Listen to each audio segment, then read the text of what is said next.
Hello, everyone. It's 12:30. You know what that means. You and I have an appointment, and it's time to discuss it with Drake. So welcome to episode number 102. That's right, 102.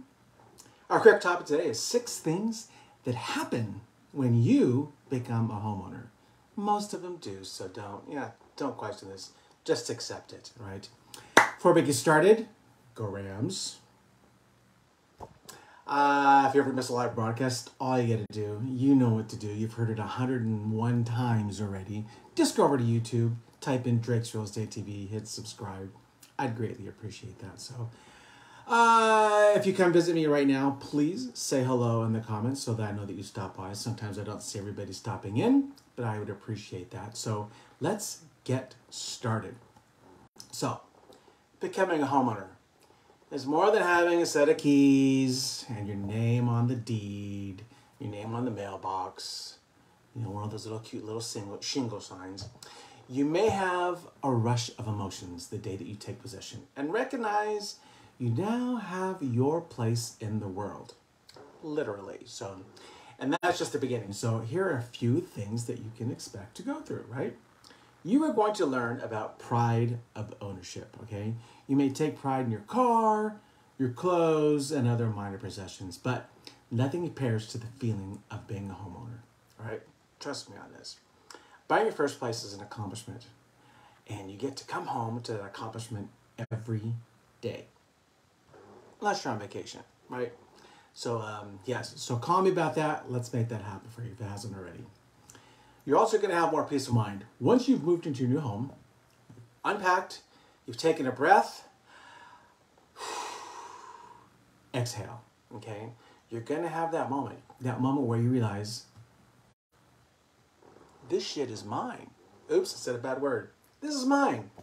And thankfully, that moment is going to be repeated regularly.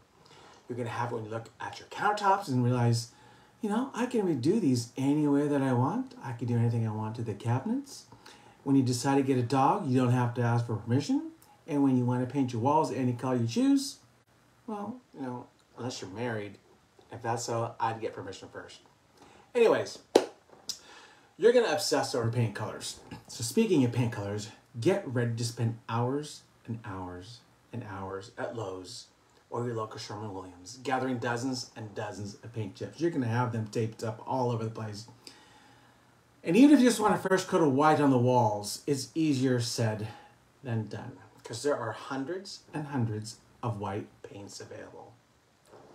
Ask my niece, Emily. Right, Emily?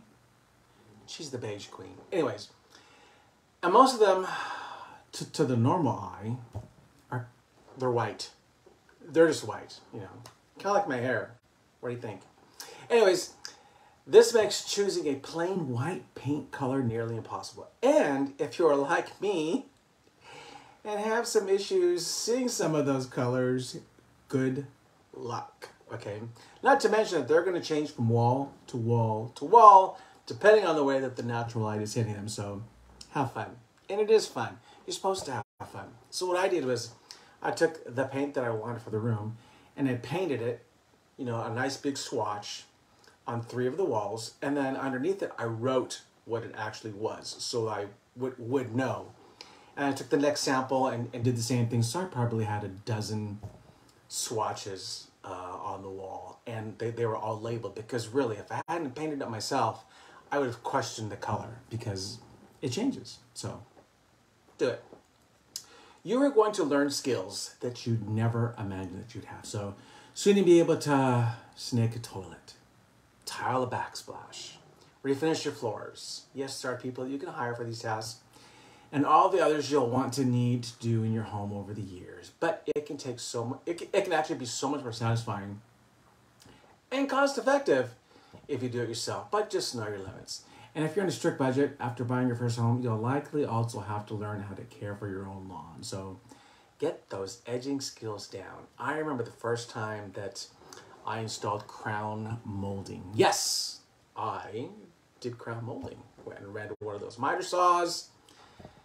You definitely need to start in a room that's not seen very often because you're going to make mistakes. Okay, so definitely start like in the back bed or somewhere before you get to the living room, because that way by the time you get to the living room, you've honed in your skill. That's great. It's easy and it was fantastic. You're going to start prioritizing differently. Ooh, those shoes are cute. That's usually my problem. I have a problem with shoes. But if you buy it, you're going to want the shirt and the jacket, maybe boots and the hat. And before you know it, you've spent half the money that it would take to update your fireplace. It adds up quickly. And, you know, some things are definitely more expensive than others. But most importantly, you're going to start investing in yourself. So when you put money and sweat equity into your home that hopefully I've sold or help you buy, you're impacting its value. And that's an investment in your home. But it's also an investment in you and your future, okay? You're going to thank me hundreds before you already have. So let's chat about that. But that's really all I have for you today. I hope you found that information useful. Come back next week, please.